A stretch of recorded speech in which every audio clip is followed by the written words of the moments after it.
Hello दोस्तों, नमस्कार। स्वागत है आपका आज के सेशन में। और आज हमारे बीच में है श्री सुंदरलाल साकेत जी, और जिनके बारे में हम थोड़ा सा परिचय देना चाहेंगे, संक्षिप्त परिचय। आपने जो है अभी हाल ही में नेट क्वालिफाई किया है, और स्टेट टेस्ट जो होता है, स्टेट एलिजिबिलिटी टेस्ट सेट जो होता है एमपी से, और हिंदी विषय से 2018 में क्वालिफाई कर चुके हैं। और शिक्षक वर्ग जो होता है एमपी का, वर्ग 1 का जो लेक्चरर बनते हैं, उनका भी आपने क्वालिफाई किया है। और एमपीएसआई होती है, उसमें आपका जो हिंदी विषय से है वो 70 में 70 आपको मिला था।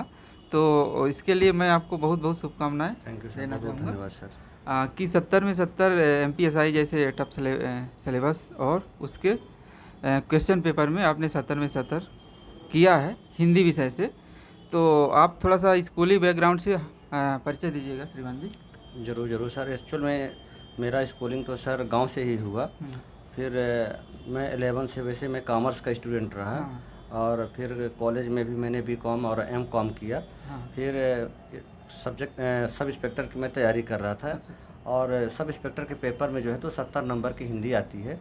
और हो गया, मुझे ऐसा लगता था कि हिंदी जैसे सब्जेक्ट में अच्छा किया जा सकता है, बेहतर कर सकते हैं। तो मैंने, हालांकि हर सब्जेक्ट को प्रयास करना पड़ता है, लेकिन मैंने हाँ। हिंदी में अच्छी पकड़ बनाई अपनी। अच्छा, अच्छा। मेहनत अच्छा किया, और इसका रिजल्ट ये भी रहा कि मैं सब इंस्पेक्टर के पेपर में 70 में 70 मेरा हिंदी में आया अच्छा, था। अच्छा। तो ये कॉमर्स जो आपका विषय था, आपने शुरू से पढ़ा, तो अचानक हिंदी से इतना प्रेम कैसे होगा आपका? इसमें सर स्कूलिंग के दौरान भी हमारे एक बहुत बेहतरीन टीचर थे हिंदी के। जी, और जब पढ़ाते तो बहुत अच्छा लगता था। जी।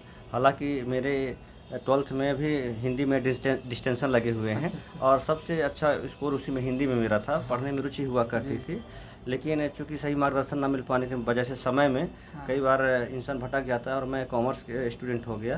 जी। लेकिन कहीं ना कहीं साहित्य से प्रेम बना रहा, और जी। जब मैंने हिंदी जो है तो देखा। एसआई के दौरान जो है तो मैंने पढ़ा, तो मुझे अच्छा, और अच्छा। अच्छा लगा। और लगभग तैयारी के दौरान मैं हिंदी मेरी पकड़ बनी। हाँ, तो तो जैसा आपने कहा कि रुचि काफ़ी इम्पोर्टेंट रखती है। जी सर। जो आपकी रुचि हो उस हिसाब से अगर आप काम करते हैं, तो आपके सफल होने की संभावना कई गुना बढ़ जाती है। और ये जो आपने जो रास्ता दूसरा बनाया, तो निश्चित रूप से ये आपके लिए बहुत लाभकारी मैं समझता हूँ कि आपने 3 जो टीटी होता है उसको क्वालिफाई किया, सेट क्वालिफाई किया, और नेट भी। और हम कामना यही करते हैं कि आपका जल्द ही जेआरएफ भी हो जाए, और आप पीएचडी में अवार्ड हो जाएं, डॉक्टर साहब बन जाएं। जी थैंक यू सर। एक्चुअल में क्या है सर कि जब तक किसी सब्जेक्ट में, हालांकि हमारा उद्देश्य बताने की ये है जी। कि जब भी हम पीजी करें, कोई लोग पीजी करते हैं, बहुत सारे लोग करते हैं पीजी, लेकिन लगता है कि जब जो सब्जेक्ट टफ होती है उसमें हम करें। लेकिन मेरा मानना है कि पीजी तो उस सब्जेक्ट में होना चाहिए जिसमें हमारी पकड़ अच्छी जी। हो, हाँ। जिसमें हम बेहतर कर सकते जी, हैं। जी। और एक्चुअल में फिर इसी कारण से क्या हुआ कि मैं पहले तो इसको कोचिंगों में पढ़ाना शुरू किया हिंदी। जी। और हिंदी व्याकरण पढ़ाता रहा। फिर मुझे लगा कि मैं हिंदी में अच्छा कोर्स कर सकता हूँ, मेरा मनोबल ऐसा बोला। जी। तो मैंने हिंदी से पीजी किया, एमए किया। और उसके बाद सर क्या हुआ कि यूजीसी नेट के बारे में आपको बताना चाहूँगा जी। कि डॉक्टर उमा शंकर सर का जब जेआरएफ निकला, जी, जी। तो मुझे उनसे प्रेरणा मिली, काफ़ी मैं उम्मीद उनसे है। मिला। जी, जी। जी जी सर।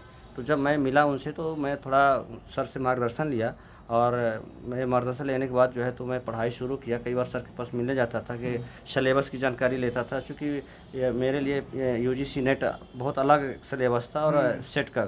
हाँ, लेकिन नया-नया आपका वो था उस टाइम जी जी रहा सर। होगा। जी। तो एक्चुअली मैं तैयारी करना शुरू किया यूजीसी नेट का। और उसी दौरान सेट आ गया था 2022 में।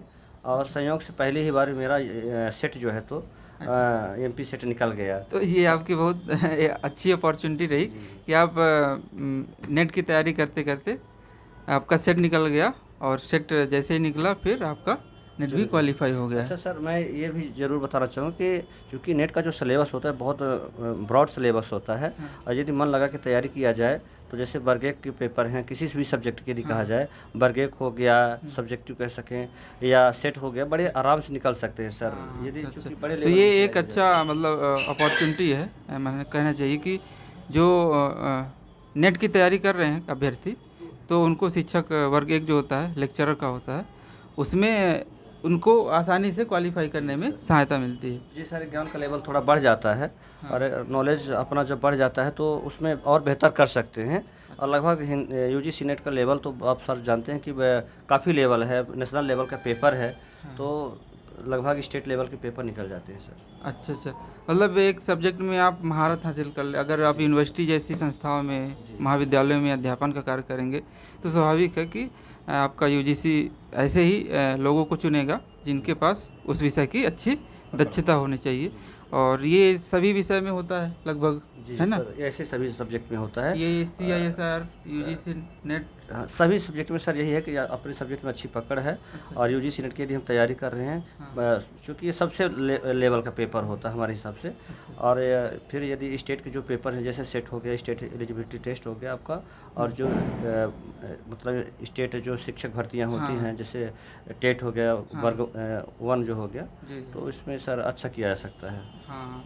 तो ये जो नेशनल लेवल पे होता है तो इसमें मैंने कहना चाहिए कि अगर एक बार क्वालिफाई कर जाते हैं तो आप किसी भी राज्य में जो असिस्टेंट प्रोफेसर वगैरह होते हैं उसके लिए आप अप्लाई कर सकते हैं। जी सर। तो इसमें जो पेपर कितने पेपर होते हैं एक दिन में, मतलब आपको समग्र तैयारी करनी है संपूर्णता से? जी तो जी सर।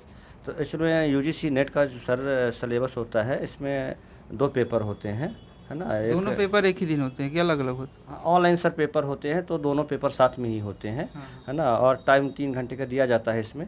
और जो एक कॉमन पेपर होता है और एक सब्जेक्टिव पेपर होता है, तो साथ में ही होते हैं। कॉमन पेपर के 50 क्वेश्चन आते हैं और सब्जेक्टिव क्वेश्चन के क्वेश्चन 100 रहते हैं, उसमें 100 क्वेश्चन रहते हैं।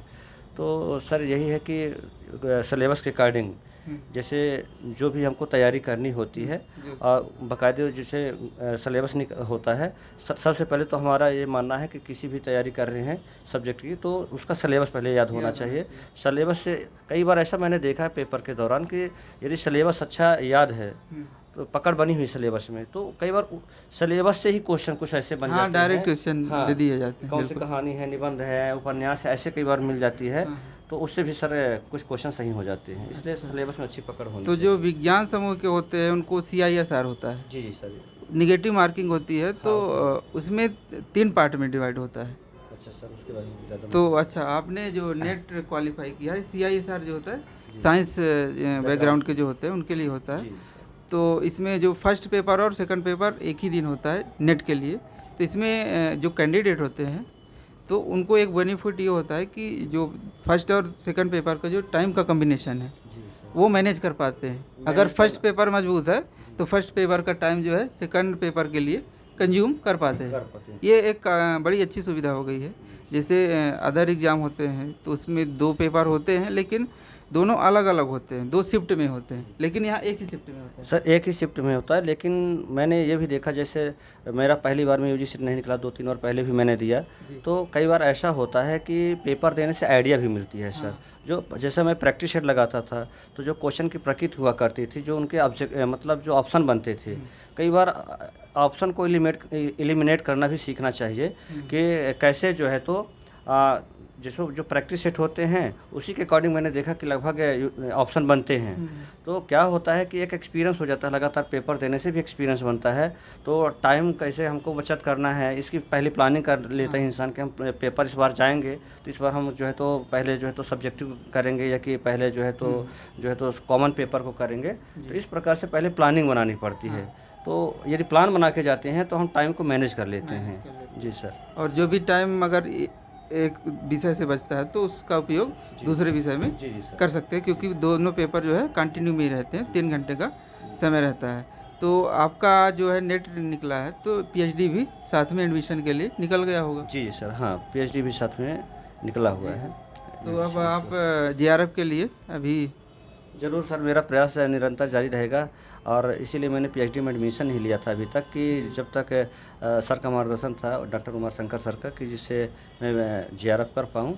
और यही आशा थी कि मैं JRF करने के बाद PhD करूं, लेकिन अब चूंकि इनरोल होना पड़े कहीं ना कहीं, अभी नेट निकल गया है और सेट भी पहले निकला हुआ था मेरा, तो अब कहीं से भी इनरोल होऊंगा। नहीं, तो बहुत अच्छी बात है, और मैं आपके उज्जवल भविष्य की कामना इसके साथ यही कहना चाहूँगा कि आप निश्चित रूप से बहुत ऊंचाई तक जाएंगे, और जो देश की सेवा है, समाज की सेवा है, इसको ध्यान में रखते हुए एक अच्छी मुकम्मल ज़िंदगी जिएंगे।